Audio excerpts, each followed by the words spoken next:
Today was supposed to be the final day of my bookstore. I was packing up 3 years of dreams when a quiet, elderly man walked in and became my last customer. I offered him a rare book for free, thinking it was a fitting end. Then he handed me his business card, and I realized he was the ruthless developer who owned my building and planned to demolish it. Before we dive into this story, I'd love to know your favorite book. Drop it in the comments. And make sure to subscribe for more incredible stories every day. Let me take you back to the morning I thought my dreams were ending. Sunlight streamed through the windows of chapter and verse, casting shadows across empty shelves that had once held my entire world. I stood amid cardboard boxes and remnants of a dream that was ending today.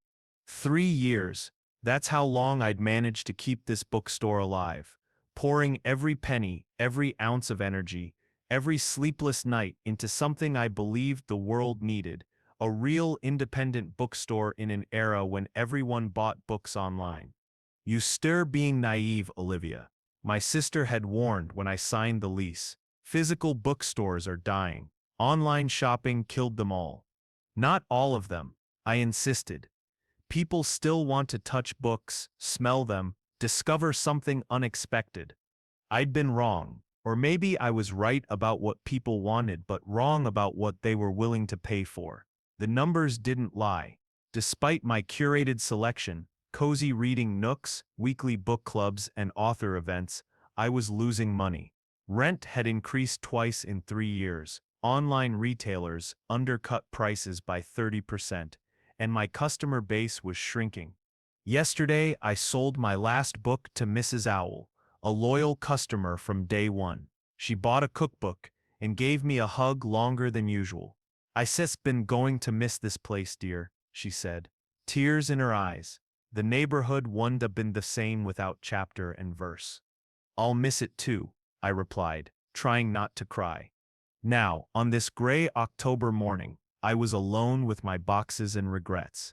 The moving truck would arrive at noon to take the remaining inventory to storage. Tomorrow, the space would be empty, ready for demolition for a luxury condo. I picked up a copy of The Bookish Life of Nina Hill from the returns pile and smiled sadly. One of my personal favorites, it had introduced dozens of customers to a quirky heroine and a love for books. Soon it would return to the distributor, along with hundreds of stories that hadn't found readers. The bell above the door chimed. I looked up in surprise. I had flipped the sign to closed, but there stood an elderly man in a charcoal gray coat. Sorry," I said.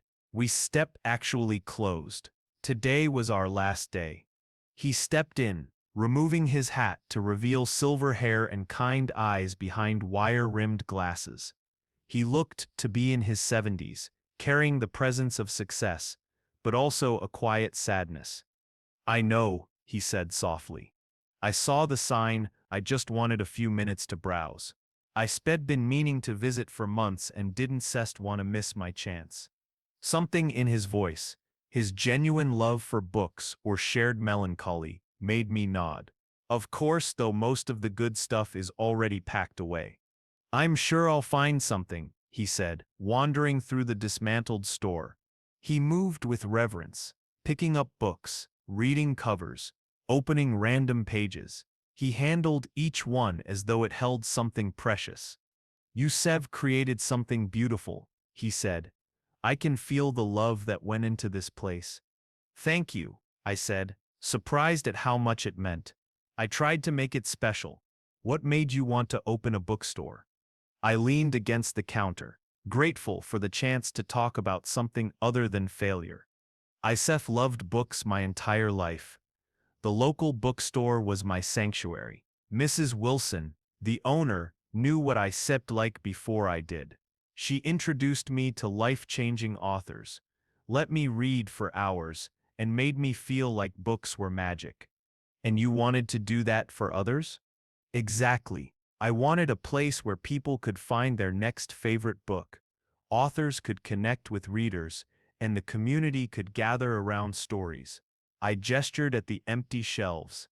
"I guess I was more romantic than realistic." The man nodded thoughtfully. Romance and realism don't set have to be mutually exclusive. Sometimes the world isn't set ready for what we offer. Sometimes we set are just not good enough at business to make it work. I doubt that, I said. Running an independent bookstore today is like growing orchids in a desert. Lasting a few years is remarkable. Tears threatened, but I blinked them back. Tell that to my landlord and creditors. We continued talking as he browsed.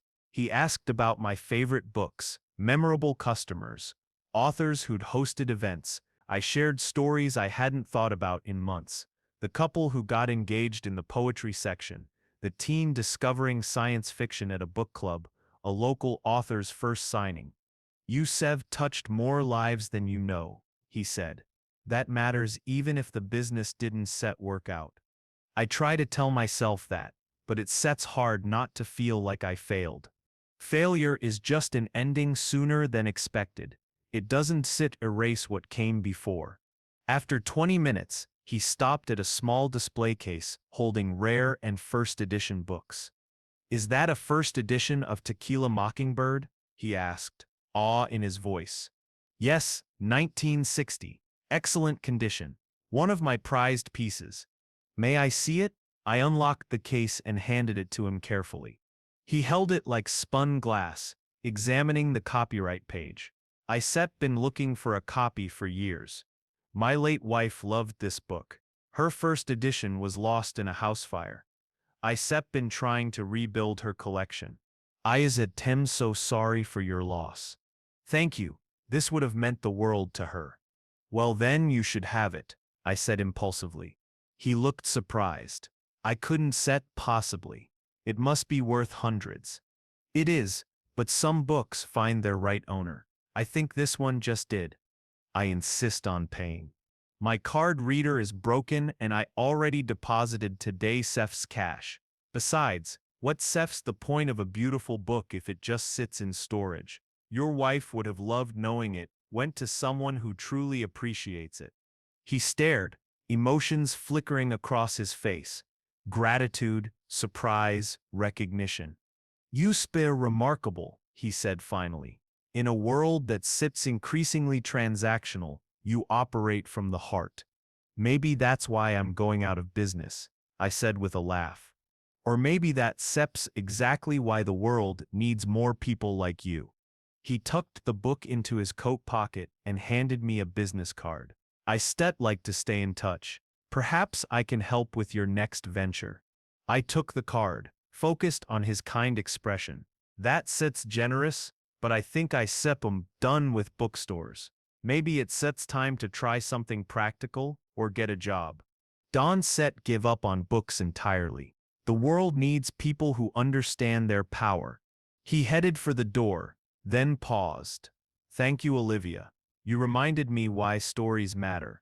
After he left, I stood alone in the empty store, feeling strangely lighter. There was something magical about that interaction, a reminder of why I loved selling books. I looked at the business card, expecting a fellow book lover or small business owner, and felt the blood drain from my face. Jonah Gilbert, CEO, Gilbert Development Group. The ruthless developer who had been sending eviction notices, pressuring the landlord, and planning to demolish my building for luxury condos. The same man who had just treated a first edition like treasure and spoke about his late wife with such love. I sank into the chair, stunned. My phone buzzed.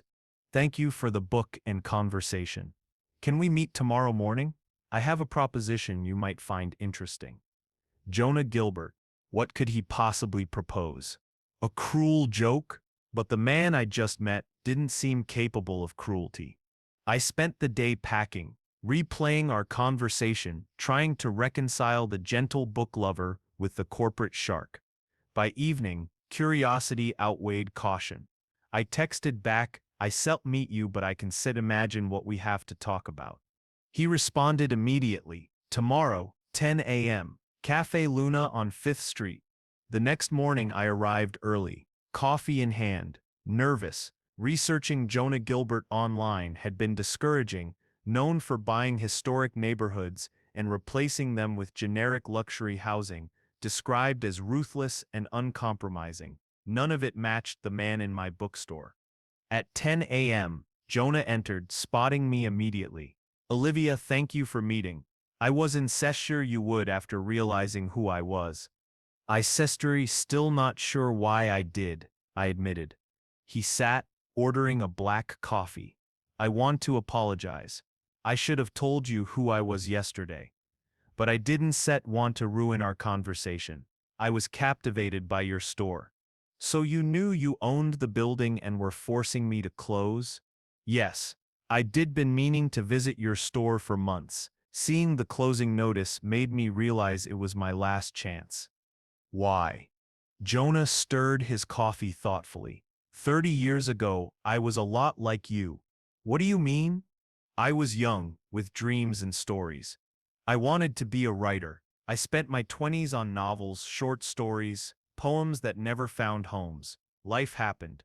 My father's construction company was failing, and I had to choose between writing and saving the family business. I chose practicality and spent decades building an empire. Yesterday, your store reminded me why stories matter." I tried to stay neutral. "But you still planning to demolish the building?" "That was the plan.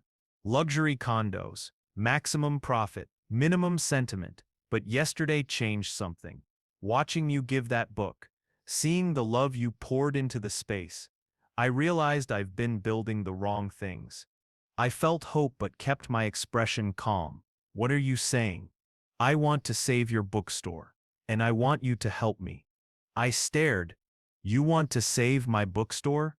"I want more. A literary district with your store as the centerpiece, bigger, better funded, with complementary businesses, a book-themed cafe, writing workshops, retreats, affordable housing for artists and writers. I have the resources, but I need someone who understands the magic of books." "Why me? You could hire experienced managers." "Because you give away first editions, fight for what you believe in, and understand that bookstores aren't just businesses, they are sanctuaries."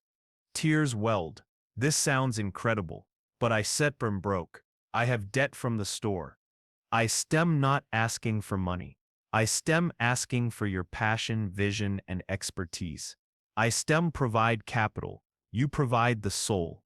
Practically, you be the creative director of the entire literary district.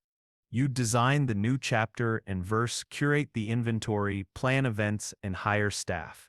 You'd have a budget that would make your old store look like a lemonade stand." "And what would I get out of it?" I asked. Jonah smiled, and for the first time since I met him, he looked genuinely happy. "I get to be part of something that matters.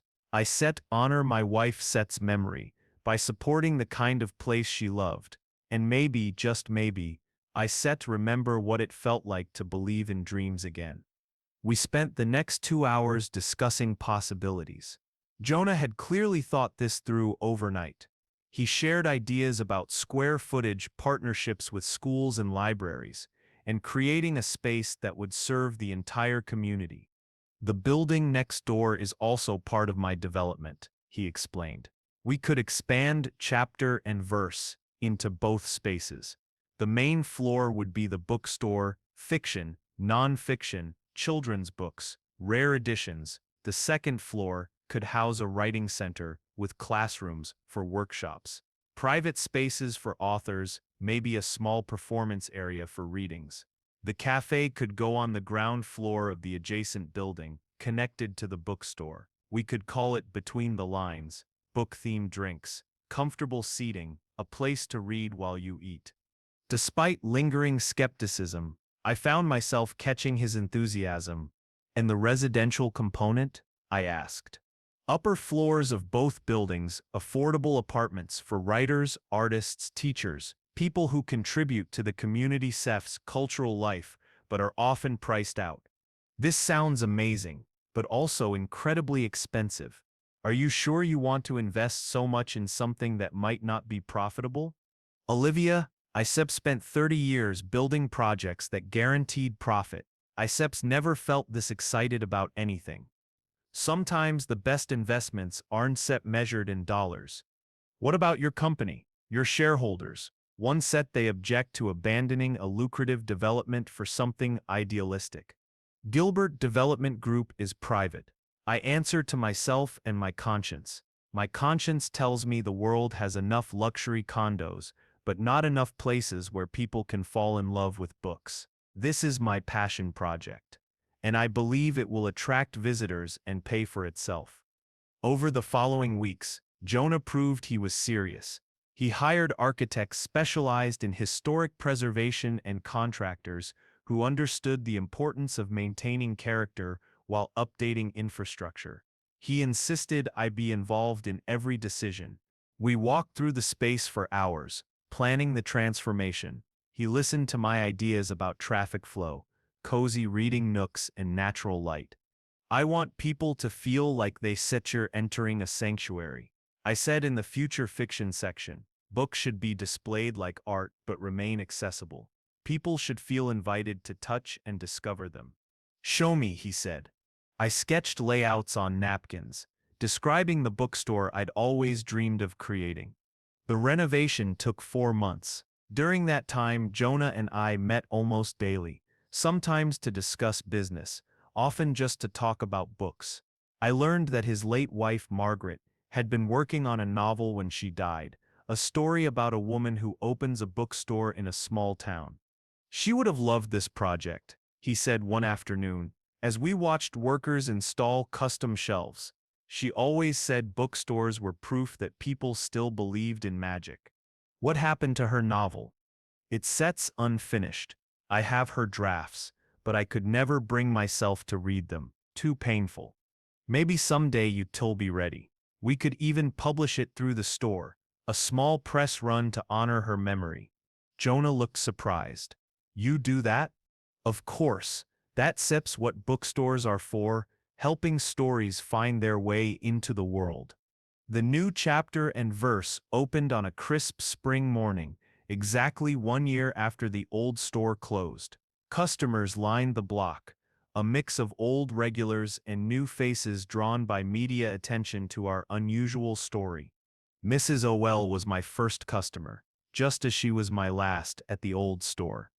I knew you'd be back, she said, hugging me. This neighborhood needs its bookstore. The store was everything I dreamed and more. The main floor held 50,000 carefully curated titles, cozy reading nooks, and a children's section resembling a fairy tale forest. The second floor writing center was booked solid with workshops and author residencies. Between the Lines Cafe buzzed with readers, and the upstairs apartments were home to a thriving community of artists collaborating on projects. But the most meaningful moment came at the end of the first day, when Jonah and I stood alone, surrounded by what we'd built together. Thank you, I said, for believing in this, for believing in me, for reminding me why stories matter, and for showing that it's never too late to choose dreams over practicality. What's next for you? Are you writing again? Jonah smiled and pulled a notebook from his jacket.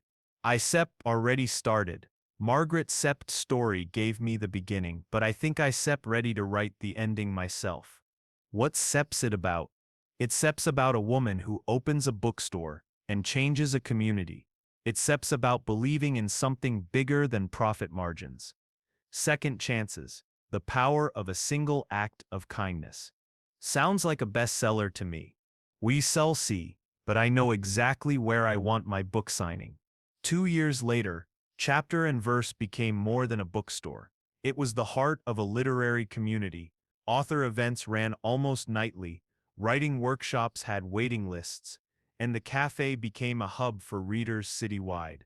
Jonah's novel, The Last Customer, was published and became a hit, celebrated for its authentic portrayal of small business struggles and the transformative power of human connection.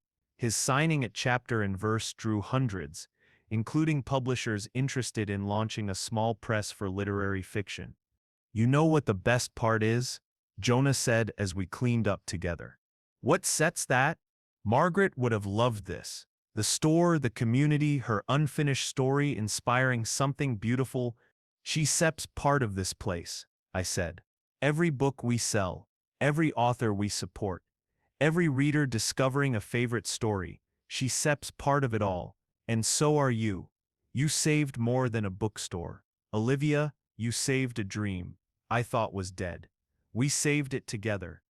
That night, as I locked the store, I reflected on our journey. A year and a half ago, I had been packing up my failed dreams, certain there was no place for independent bookstores. Now I was surrounded by proof that dreams don't die. They wait for the right moment, the right partnership, the right act of faith. The first edition of To Kill a Mockingbird that I had given Jonah sat in a place of honor behind the register, a reminder that the most important transactions aren't about money.